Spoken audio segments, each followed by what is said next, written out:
வணக்கம் சார். வணக்கம். அரசியல் களம் இப்போ சூடு பிடிச்சிட்டு இருக்கு. எல்லாரும் வேட்புமனு தாக்கல், அப்புறம் பிரச்சாரங்கள்லாம் ஸ்டார்ட் பண்ணிட்டாங்க. முக்கியமாக 4 பேரை பற்றி நம்ம இன்னைக்கு பேசி ஆகணும். அவங்க தான் ஸ்டார் கேண்டிடேட்டு, முதல்வர் கேண்டிடேட்டு, எப்படி வேணால் நம்ம சொல்லிக்கலாம். அந்த 4 பேரோட பற்றிய அந்த வெற்றி வாய்ப்பு எப்படி இருக்குது, அவங்க நிற்கக்கூடிய தொகுதியோடைய கள நிலவரம் எப்படி இருக்குது, அந்த மாதிரி விஷயங்களை பற்றி இப்போ நம்ம இந்த காணொலியில் நம்ம பேசலாம்னு இருக்கோம் சார். அதை பற்றி உங்களுடைய கருத்து என்ன, நீங்கள் சொல்கிறீங்களா? ஆக்சுவலாக 4 பேர், ஆனால் 5 தொகுதி அப்படி தான் நான் சொல்லுவோம். எனக்கு வேணும் தெரிஞ்சு எந்த ஒரு முதல்வரும் சொல்லி ஜெயலலிதாக இருக்கட்டும், எடப்பாடி பழனிசாமியாக இருக்கட்டும், கலைஞர் கருணாநிதி ஆகட்டும், யாருமே ஒரே நேரத்தில் 2 தொகுதியில் நிற்கவே இல்லை. இல்லை, ஜெயலலிதா வேட்புமனு தாக்கல், எனக்கு வேணும் தெரிஞ்சு வேட்புமனு தாக்கல் பண்ணிருக்காங்க. எனக்கு வேணும் தெரிஞ்சு நடந்ததில்லை.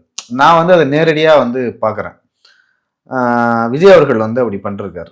பெரம்பூர் மற்றும் திருச்சி கிழக்கு. ஆக்சுவலாக நம்ம இங்கேருந்து கீழே போகலாம். இப்போ சென்னையில் பார்த்தீங்கன்னா 2 முதல்வர் வேட்பாளர்கள் போட்டிடுறாங்க. ஒன்று மு.க. ஸ்டாலின் அவர்கள், அதே போல் தமிழக வெற்றி கழகத்தின் தலைவர் விஜய் அவர்கள். இவங்க 2 பேரும் இங்கே போட்டிடுறாங்க.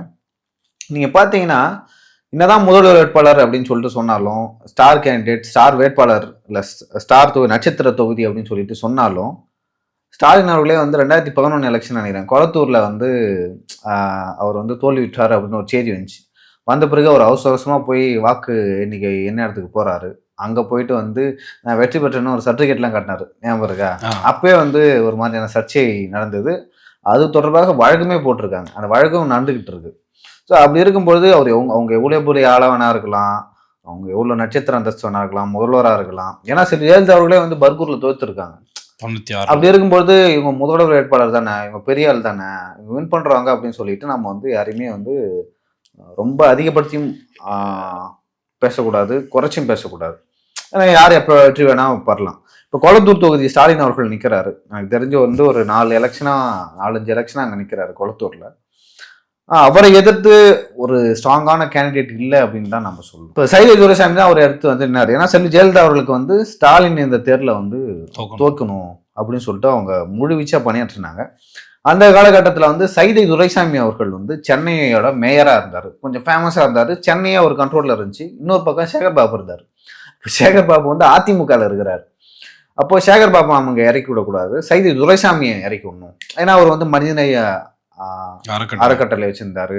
நிறைய பேருக்கு இலவச அந்த உணவு தராங்கடா அதெல்லாம் வச்சிருந்தாரு. அம்மா உணவுமே அவரோட இன்ஸ்பிரேஷன் தான். அதை பார்த்துதான் சில ஜெயலலிதாவுக்கு ஆரம்பிச்சாங்க. அப்படி இருக்கும்போது ஸ்டாலின் எடுத்து அவர் சைதை துரைசாமியை போடுறாங்க. அந்த எலெக்ஷன்ல சைதை துரைசாமி கூட வெற்றி பெற்றிருக்கலாம். அதுக்கான வழக்கு போயிட்டு இருக்கு, நமக்கு என்னன்னு தெரியாது. ஆனா இந்த தேர்தலில் சென்னையில பெரிய அதிமுக தலைவர்கள் யாருமே இல்லை அப்படின்னு தான் சொல்லணும். சென்னையை தங்கள் கண்ட்ரோலில் பரிதிகள் நிலைமை இருந்தார். சேகர் பாபு ஒரு காலத்தில் இருந்தார். சைதை துரைசாமி இருந்தார். ஜெயக்குமார் அவர்களுமே ஒரு காலத்தில் இருந்தார். ஆனால் இப்போதைக்கு அதிமுகவில் அப்படி யாரும் இல்லவே இல்லை. இல்லை சார், அதிமுக 2016 ஜெயிச்ச காலங்கள்லேயே சென்னையில் அவங்க தோத்தாங்க. ஆமா ஆமா ஆமா ஆமா அவர்கள் இருக்கும்போது அதுக்கு முக்கிய காரணம் என்னன்னா, சென்னையில வெள்ளம் வந்துச்சு இல்ல, அது முக்கிய காரணம். இந்த சென்னை வெள்ளம் 2015 வந்துச்சு. 2016 அதோட தாக்கம் அப்படியே ரிஃப்ளெக்ட் ஆச்சு. ஆனா சென்னையை தவிர மற்ற மாவட்டங்கள்ல வெற்றி பெற்றாங்க. குறிப்பா கொங்குல வெற்றி பெற்றாங்க. ஸோ இப்போ குளத்தூர்ல யார் நிக்கிறாங்கன்னா, ஸ்டாலின் நிற்கிறாரு. முதல்வர் ஸ்டாலின் அவர்கள் நிற்கிறாரு. அவரை எதிர்த்து அதிமுக சார்பா சந்தானகிருஷ்ணன் அவர் இந்த பகுதி செயலாளர் அந்த மாதிரியான ஒரு கேண்டிடேட் சொல்லிட்டு போட்டிருக்காங்க. அது தெரியல. ஏன்னா நம்ம அந்த மாதிரி சின்ன கேண்டிடேட்டையும் தவறாக முடிவு பண்ணக்கூடாது. ஏன்னா காமராஜரே ஒரு சின்ன பையனை எதிர்த்து தோல்வி பெற்றிருக்காரு. ஏன்னா அங்கே மக்களோட மனநிலை தான். இப்போ முதல்வர் ஸ்டாலின் அவர்கள் அங்கே நிற்கலாம், ஓகேவா. அங்கே இருக்கிற மக்களோட மனநிலை எப்படி இருக்கு நமக்கு தெரியல. அவங்களுக்கு ஸ்டாலின் அவர்களுக்கோ இல்லை திமுக அவர்களுக்கோ அந்த மக்களோட மனநிலை எதிராக இருந்துச்சுன்னா வச்சுக்கேன், ஸ்டாலின் அவர்கள் தோல்வி தந்துடுவார். ஆனால் இப்போ அப்படி இருக்கா மனநிலைன்னு கேட்டீங்கன்னா எனக்கு தெரிஞ்சு இல்லை, அந்த மாதிரி தான் தெரியுது. சவுந்தர பாண்டியன் அப்படின்னு சொல்லிட்டு நாம் தமிழர் சார்பாக ஒருத்தர் நிற்கிறாரு. இன்னொருத்தர் பார்த்தா விஎஸ் பாபு.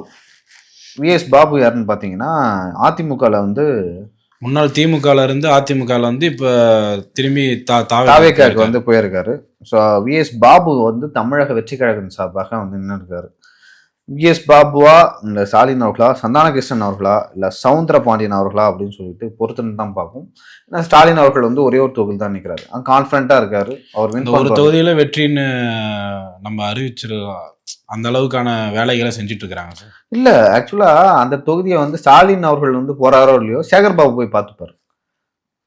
ஏன்னா ஸ்டாலின் அவர்களால போக முடியாது. அதனால அந்த கண்ட்ரோல் அந்த தொகுதி ஃபுல்லா வந்து வேலைகளை வந்து முழுவதுமாக வந்து சேகர் பாபு அவர்கள் பார்த்தாரு. ஸோ அதனால நம்ம ஈஸியா சொல்லிடலாம். இந்த தொகுதி இப்ப யாருக்கு வசம் செல்லும் அப்படின்ற மாதிரி ஒரு இப்போதைக்கு ஒரு இல்ல எனக்கு தெரிஞ்சு கொளத்தூரை இல்லை நம்ம சொல்ல முடியாது. அதான் எங்க பிரச்சனை. இப்போ 2011 ஸ்டாலின் அவர்கள் அந்த மாதிரி ஒரு பிரச்சனை வரும், நம்மளுக்கு தெரியுமா? தெரியாது. இல்லை அப்ப இருந்த அரசியல் காலம் வேற.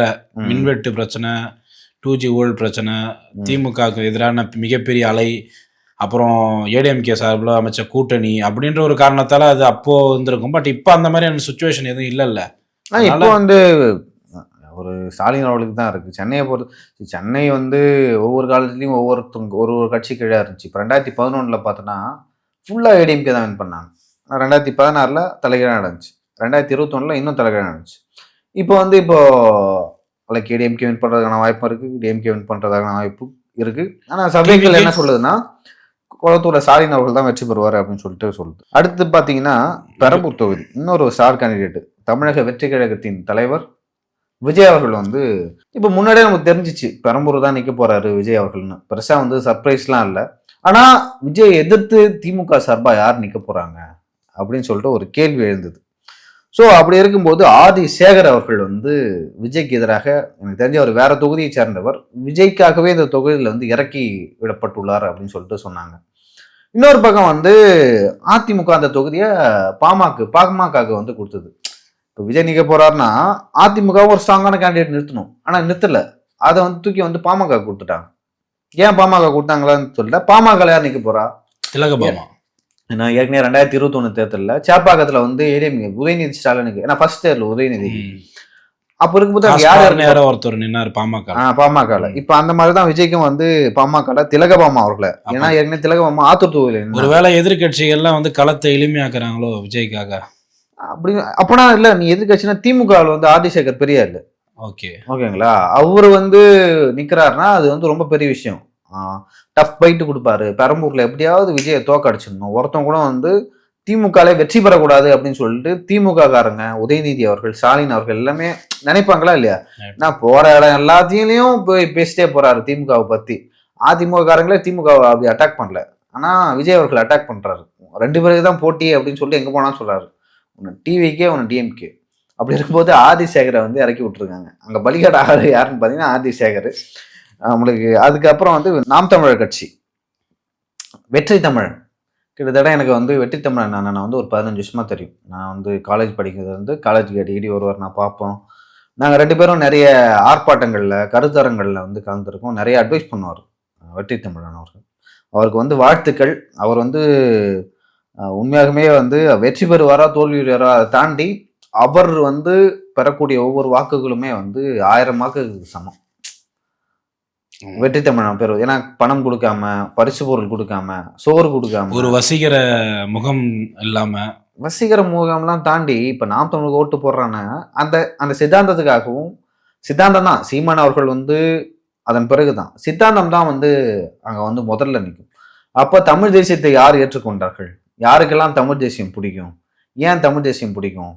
விஜயே வந்தாலும் நாங்கள் விஜய்க்கு போடாம நாம் தமிழுக்கு தான் போடுவோம் அப்படின்னு சொல்லிட்டு போடுற. குறிப்பா நாம் தமிழருக்கு போறதுனா இளைஞர்கள் வாக்கு, அது ஒரு குறிப்பிட்ட ஒரு பெண்கள் வாக்கு, இளைஞர்கள் வாக்கு. இப்ப அதெல்லாம் விஜய்க்கு போகுது. அதையும் தாண்டி வெற்றி தமிழ் அண்ணன் அவர்கள் வந்து வாங்குற வாக்கெல்லாம் ரொம்ப சிறப்பு.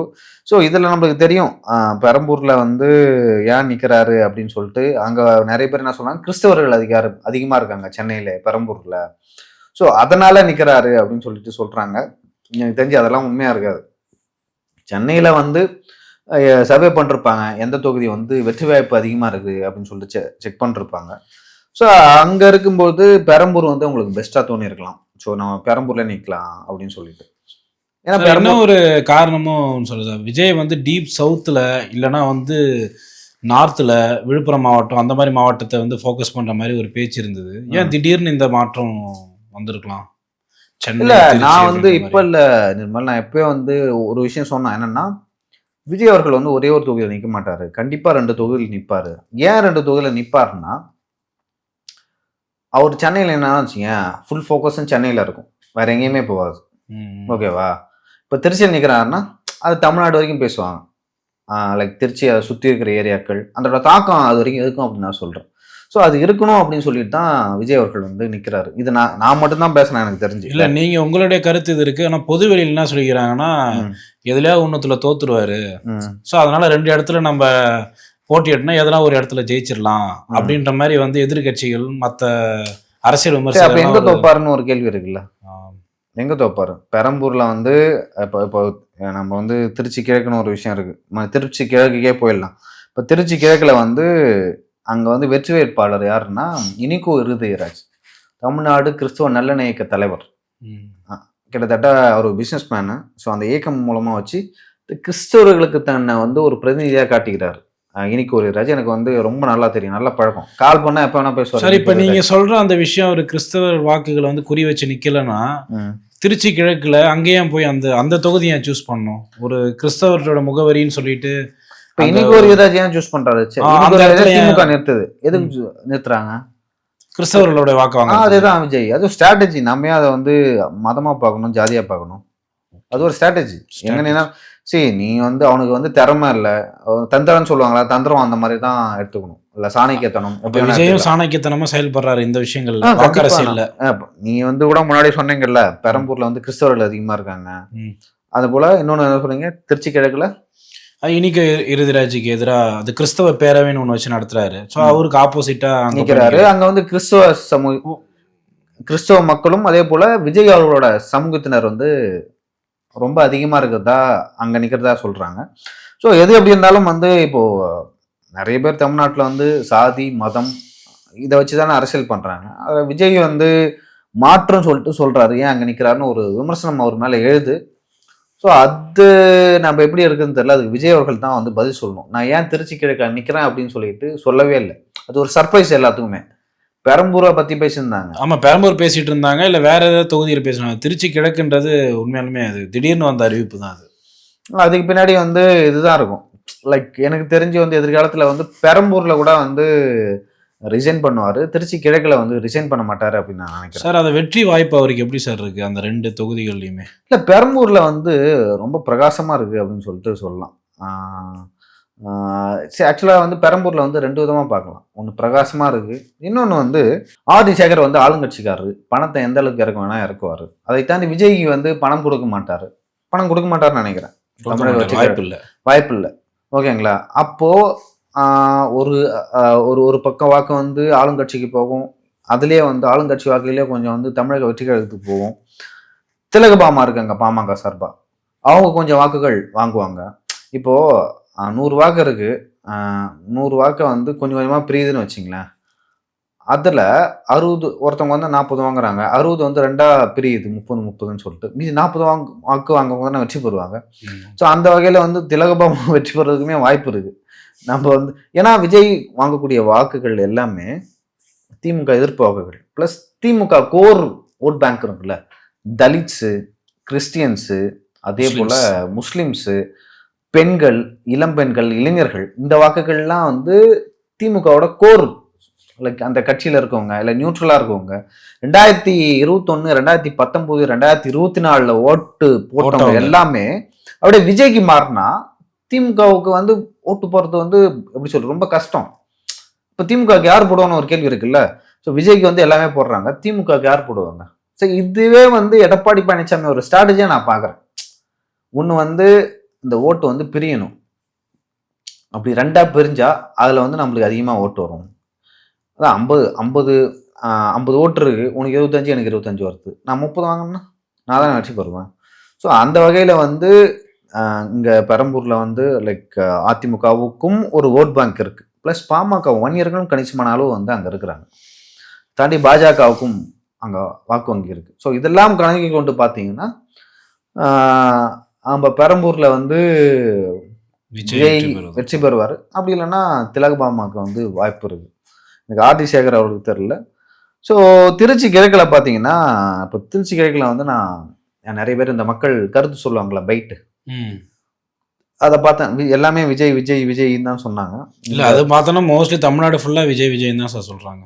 இல்லை திருச்சி கிழக்கில் வந்து சொல்கிறாங்க. இப்போ விஜயகாந்த் வந்து விருத்தாச்சலத்தில் ஃபர்ஸ்ட் டைம் போட்டிட்டப்போ எப்படி வெற்றி பெற்றார்? இன்ஃப்ளூயன்ஸ் பண்ணார்ல.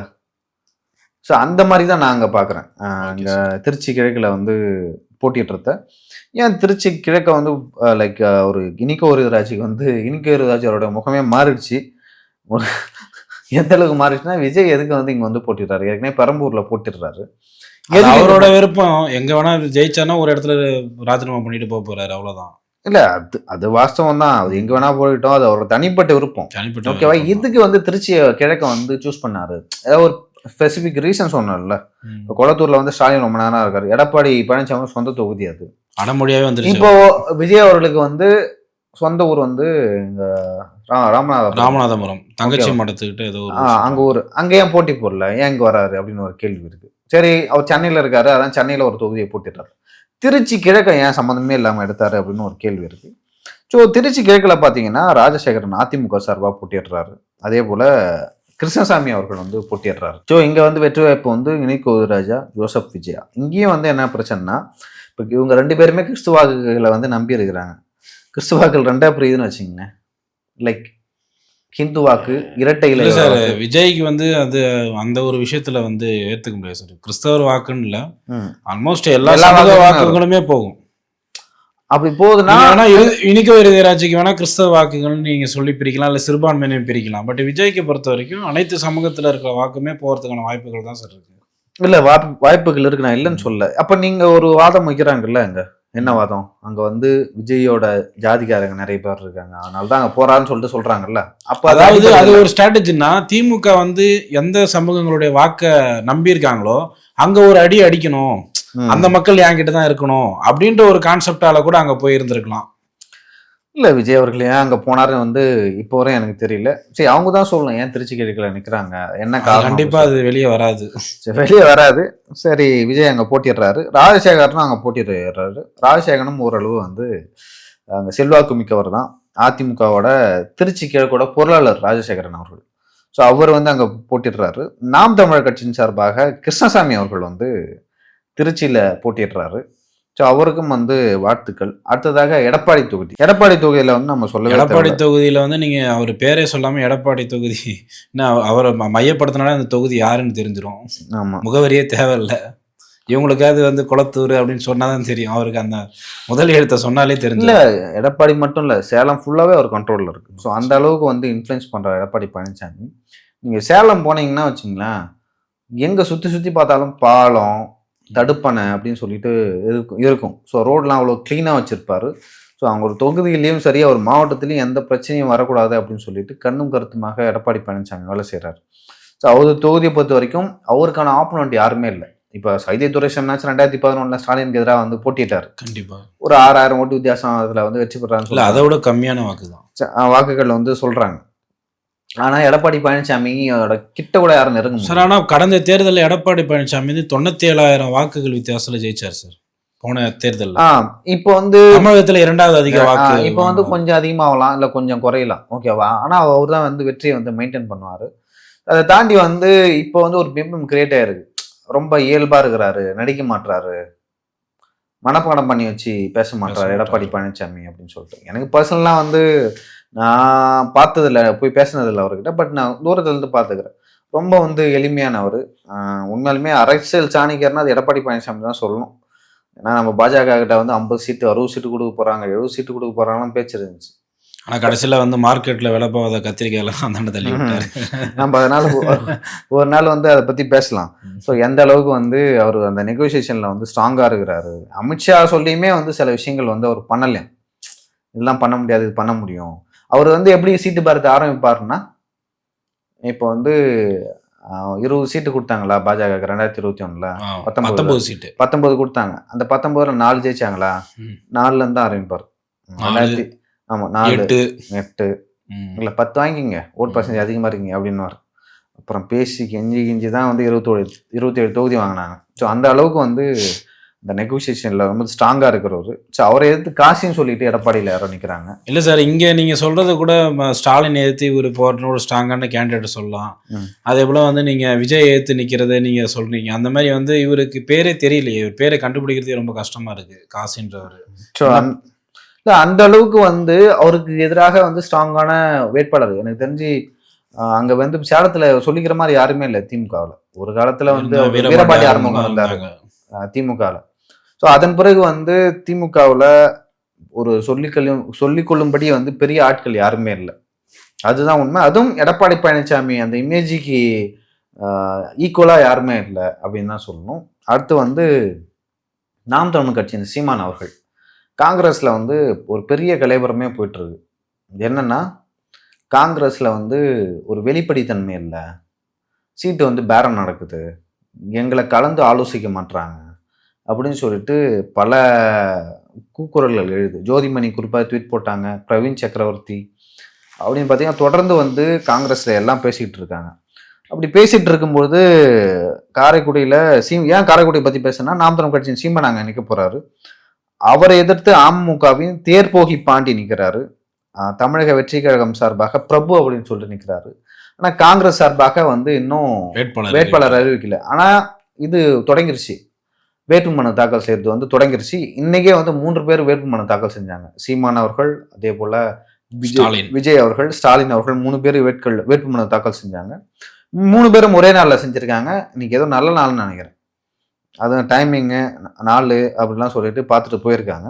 ஸோ இன்னும் வந்து காரைக்குடி யாருக்கு ஒதுக்கியிருக்காங்கன்னா காங்கிரஸ்க்கு ஒதுக்கியிருக்காங்க. சிவகங்கை மாவட்டத்தில் வருது.